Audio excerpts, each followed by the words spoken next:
नमस्कार दर्शकों, आप देख रहे हैं खबर स्टेशन, सच्चाई वही हमने कही।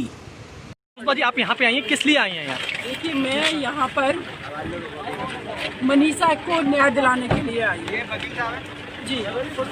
जिस बेटी के साथ इतनी दरिंदगी की गई, उस बेटी को जस्टिस दिलाने की जगह उसको पेट्रोल डाल करके फूंक दिया गया पुलिस के द्वारा। आप उस बेटी को बचा नहीं पाए। लॉ एंड ऑर्डर आपका फेल था पूरी तरीके से। 8 दिन तक रेप का सेक्शन दर्ज नहीं किया आपने। जब उस बेटी ने अपना दम तोड़ दिया, उसके बाद किस वजह से आपने उस बेटी को पेट्रोल डाल के जलाया? हम बेटियों की डिग्निटी की कौन रक्षा करेगा? कानून नाम की कोई चीज या तो उन बेटियों को पेट्रोल डाल करके जलाया जाता है, दशहरे में जलाया गया। उसे कौन है यहाँ से? उसके बाद आप देखेंगे एसिड छिड़का जाता है। आईडी नीचे करना जी वालों। जो लोग इस क्रिमिनल माइंडसेट के हैं वो एसिड छिड़कते हैं। पुलिस पेट्रोल छिड़क करके उस बेटी को मार देती है। उसकी आत्मा को मारा जाता है, उसकी डिग्निटी को मारा जाता है। मैं यहाँ इसलिए आई हूँ, आप लोगों के माध्यम से देश के प्रधानमंत्री, उत्तर प्रदेश के मुख्यमंत्री और जो लोग भी इस रिस्पॉन्सिबल पद पे हैं, उनसे मैं सवाल करना चाहती हूँ कि देश की 49% आबादी के लिए आज तक आप लोगों ने क्या किया है? आपकी क्या स्ट्रेटेजी है? बलरामपुर में जब तक ये दर्द कम नहीं हुआ, तब तक बलरामपुर में एक और बेटी को दरिंदों ने खा डाला, उसके साथ बर्बरता की।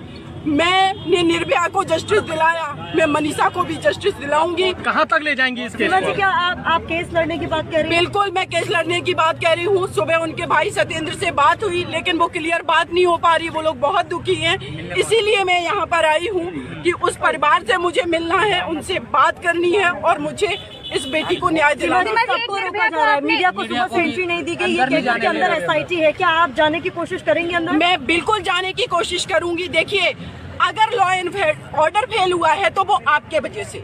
आप क्रिमिनल्स को नहीं रोक पाते हैं, आप उस बेटी को जस्टिस नहीं दिला पाते, वो बेटी की डेथ हो जाती है, उसको ठीक से ट्रीटमेंट नहीं दे पाते हो।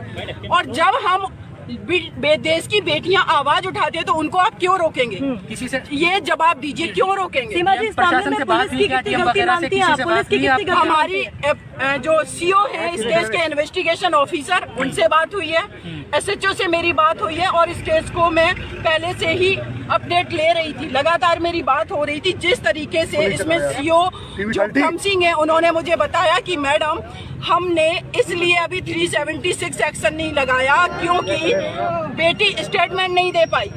जो बेटी वेंटिलेटर पे है, बोल नहीं सकती, लिख नहीं सकती, उसका मेडिकल कराना चाहिए था आपको, सारी चीजें क्लियर हो जाती। और आपने क्या किया? फॉरेंसिक टेस्ट के लिए भेज दिया। एक इस देश के अंदर फॉरेंसिक लैब कितनी है?